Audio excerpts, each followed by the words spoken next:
नमस्कार, मी मनोज भोयर. जय महाराष्ट्र मध्ये आपल्या सर्वांचं स्वागत. आपण पाहताय जेम विशेष. उत्तराखंडमध्ये झालेल्या दुर्घटनेमुळे पुन्हा एकदा पर्यावरणाचा मुद्दा ऐरणीवर आलाय. हिमालयामध्ये अनेक विकास कामं हाती घेतली जात आहेत, मात्र ती पर्यावरणाला अतिशय घातक असल्याचं पर्यावरण तज्ञांनी वारंवार सांगितलंय. दुर्दैवाची बाब ही की मोठं नुकसान झाल्याशिवाय पर्यावरणासंबंधीचे इशारे आपण गांभीर्यानं कधीच घेत नाही. याच विषयावर आपण आजच्या जेम विशेष मध्ये चर्चा करणार आहोत. सुरुवात करतोय जेम विशेष.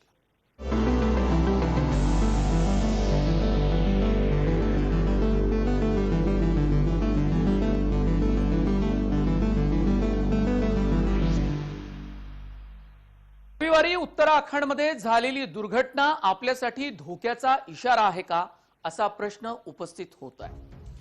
हिमालय पर्वत असो किंवा गंगा, मंदाकिनी, अलकनंदा सारख्या नद्या असो, भौगोलिक, आर्थिक, सांस्कृतिक, धार्मिक अशा सर्व पातळ्यांवर भारतीयांसाठी महत्त्वाच्या आहेतच.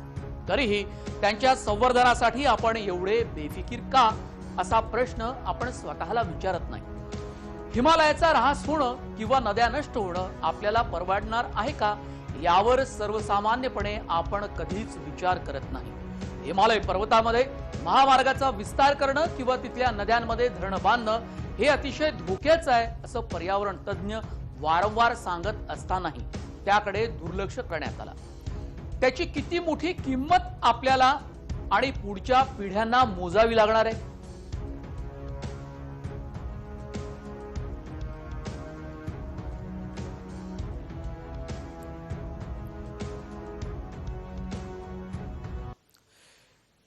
या संदर्भातच पर्यावरणाचे अभ्यासक अभिजित घोरपडे यांच्याशी खास बातचीत केली आमचे पुण्याचे प्रतिनिधी सचिन जाधव यांनी.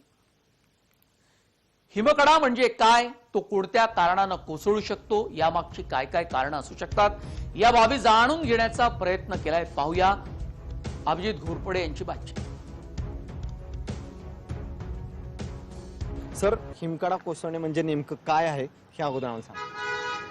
हिमकडा कोसळणं म्हणजे त्याला आपण ॲव्हलांच म्हणू शकतो किंवा दुसरी एक त्याला टर्म आहे ती म्हणजे हिमस्खलन.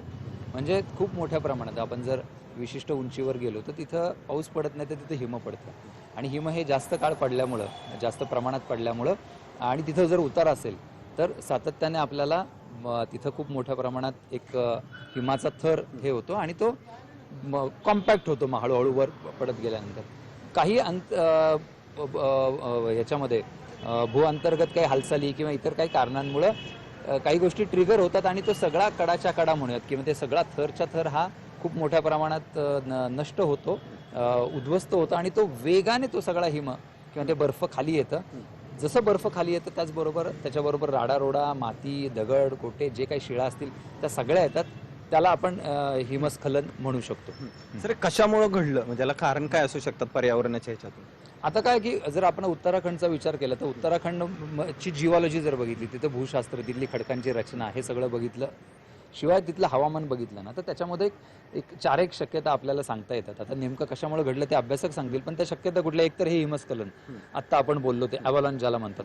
दुसरं आहे ते म्हणजे त्या भागामध्ये खूप मोठ्या प्रमाणात अतिवृष्टी होते. म्हणजे केदारनाथची 2013ची दुर्घटना किंवा इतर वेळी सुद्धा खूप मोठ्या प्रमाणात छोट्या छोट्या रिजनमध्ये तिथं खूप मोठ्या प्रमाणात पाऊस पडतो, ज्याला आपण ढगफुटी म्हणतो किंवा क्लाउड बर्स्ट म्हणतो. तो एक दुसरं कारण आहे. तिसरं कारण तो सगळा भूकंप प्रवण क्षेत्र आहे. म्हणजे संपूर्ण हिमालय जो आहे त्याची निर्मिती झाली असली तरी सुद्धा अजूनही त्याची उंची वाढते, त्यामुळे तो एक अस्थिर म्हणूयात किंवा तिथं डेव्हलपमेंट चालू आहेत अशा प्रकारचा तो पर्वत आहे. त्यामुळे तिथं निश्चितपणे भूकंप प्रवण आहे, तिथं भूकंप येऊ शकतो. चौथा आणि आणखीन एक महत्त्वाचा भाग की ज्याचा संबंध कदाचित या घटनेशी लावला जातोय, तो कळेल काही दिवसांनी, तो म्हणजे तिथं जे ग्लेशियर्स आहेत, म्हणजे हिमनद्या ज्या आहेत, हिमनद्या जेव्हा त्या खाली खाली येतात घसरत किंवा काय म्हणत, ती हळूहळू अतिशय संथ वेगाने ते बर्फाचा सगळा जो थर आहे तो हळूहळू खाली येत असतो.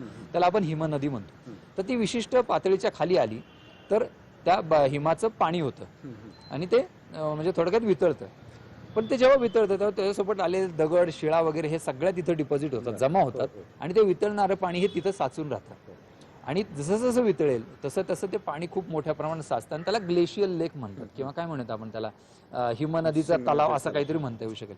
तर त्याचा किती मोठं असू शकतं ते, अर्थात त्या हिमनदीच्या आकारावर, पण साधारण काही केसमध्ये ते जवळजवळ काही दशलक्ष घनमीटर इतकं पाणी त्याच्यामध्ये असू शकतं. आणि तो जो बांध आहे किंवा ते जे तात्पुरतं झालेलं तळ आहे ना, ते कुठल्याही क्षणी फुटू शकतं, कारण त्याला बांधलेलं नाहीये ना, ते फक्त राडारोडा तिथं जमलाय, काही त्याला ब्रिज झाला, थोडंसं काही हे झालं, खट्ट जरी झालं तरी ते सगळं पाणी येतं, त्याच्यामुळे सुद्धा पूर येऊ शकतात. म्हणजे ह्या ज्या वेगवेगळ्या शक्यता आहेत या तिथं नेहमी असतातच आणि ते नैसर्गिकरित्या घडतं.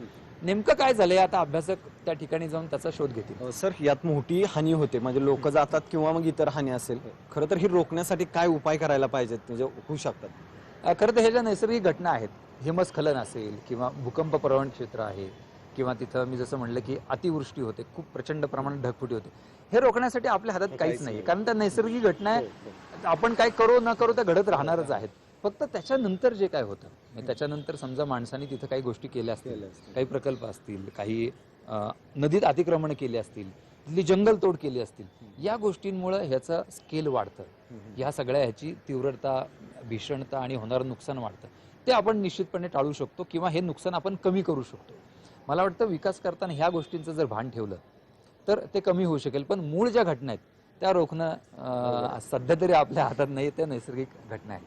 नक्कीच मूळ घटना तर रोखणं अवघड आहे, मात्र जे माणसांच्या माध्यमातून विकास होतो त्या विकासावर कुठंतरी अशा प्रकारे घटना रोखण्यासाठी तो विकास कामं करताना काळजी घेण्याची गरज आहे. व्हिडिओ जर्नलिस्ट निकेतन मानेसह सचिन जाधव, जय महाराष्ट्र, पुणे.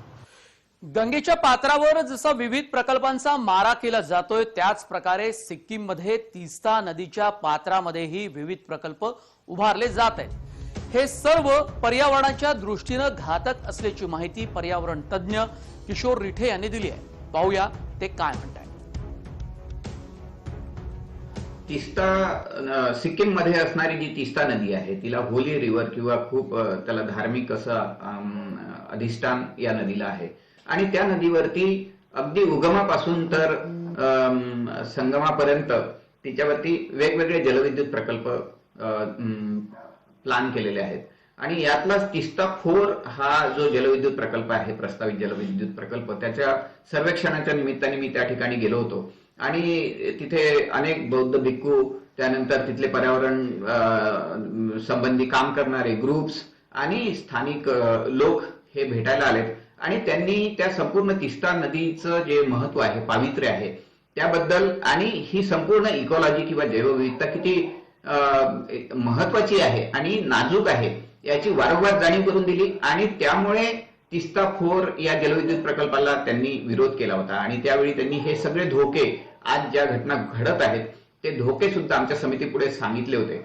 आणि त्यानंतर आम्ही भारत सरकारला तीस्ता 4 प्रकल्प नाकारण्याबद्दल एक रिपोर्ट सुद्धा, अहवाल सुद्धा दिला होता आणि हा फक्त तीस्ता 4 नाही तर त्यामध्ये रामको सारख्या असणाऱ्या ज्या नद्या आहेत, छोट्या छोट्या नद्या ज्या तीस्तेला मिळतात, तर त्या नद्यांवरती सुद्धा अनेक जलविद्युत प्रकल्प प्रस्तावित होते आणि झालेले होते आणि मला असं वाटतं की ते संपूर्ण नदी परिसंस्थेला हानी पोहोचेल इतक्या स्टेज पर्यंत गेले होते आणि तीच परिस्थिती साधारणतः उत्तराखंड मधून निघणाऱ्या ज्या अलकनंदा, भागीरथी यासारख्या ज्या सगळ्या नद्या आहेत, गंगोत्री, यमुनोत्री, या नद्यांवरती सुद्धा series of dams, hydel projects, जलविद्युत प्रकल्प हे आखण्यात आलेले आहेत आणि होत आहेत, कमिशन होत आहेत.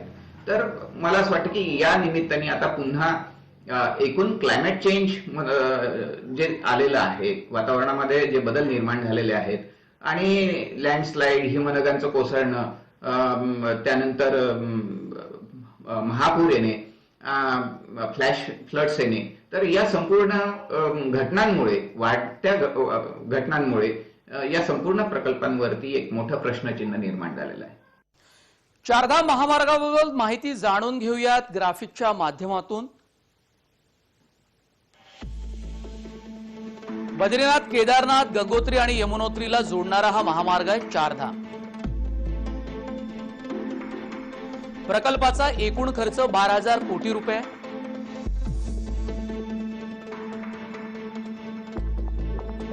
27 डिसेंबर 2016 रोजी पंतप्रधानांच्या हस्ते या मार्गाचं शिलान्यास झालं होतं.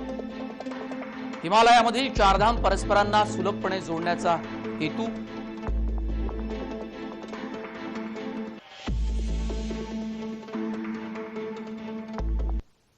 या चारधाम महामार्गाला विरोध का, याची कारणं जाणून घेऊयात ग्राफिकच्या माध्यमातून. पर्यावरणाच्या दृष्टीने संवेदनशील हिमालय पर्वतात प्रकल्पाची आखणी केली गेली आहे. या प्रकल्पाला पर्यावरण तज्ञांचा सुरुवातीपासूनच विरोध होता. या भागामध्ये वारंवार भूकंप, भूस्खलन आणि पूर होतात. कोणत्याही पूर्वनियोजनाशिवाय प्रकल्प राबवल्याचा विविध अहवालांमधून आक्षेप घेण्यात आला. 8 जिल्ह्यांमधून जाणाऱ्या या प्रकल्पासाठी 33,000 ते 43,000 वृक्षतोड होणार आहे. 500 हेक्टरपेक्षा जास्त वनजमीन प्रकल्पाखाली येणार आहे.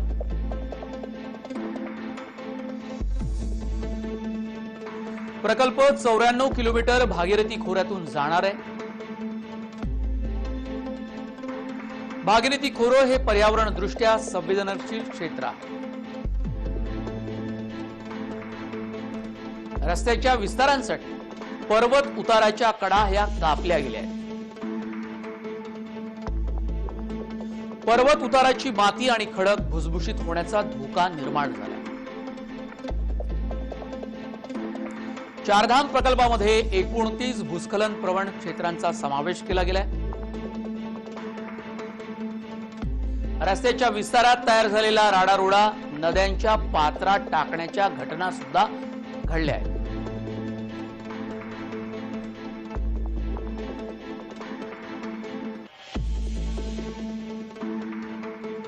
या चारधाम महामार्गाला विरोध का, याची कारण आपण पाहिली तेव्हा आपल्याला लक्षात आलं की या चारधाम महामार्गाला विरोध पर्यावरणाच्या दृष्टिकोनातून करण्यात आला. कारण पर्यावरणाच्या दृष्टिकोनातून हा चारधाम अत्यंत संवेदनशील आहे. संवेदनशील हिमालय पर्वतात प्रकल्पाची आखणी केली गेली आणि या भागामध्ये वारंवार भूकंप, भूस्खलन आणि पूर होत असल्यामुळे या प्रकल्पाला पर्यावरण तज्ञांचा सुरुवातीपासून विरोध आहे. मात्र विरोध लक्षात कोण घेतो? पर्यावरण तज्ञांनी विरोध केल्यानंतर तो लक्षात न घेता नियोजनाप्रमाणे काम सुरू राहिलं. राकेश भट्ट जी पत्रकार है, उत्तराखंड के, और बड़े जानकार है इस पूरे मामले के. बहुत नजदीक से ये सारी घटनाएं आपने देखी है और आपसे ही चर्चा करनी है इस बारे में. बहुत स्वागत है जय महाराष्ट्र में.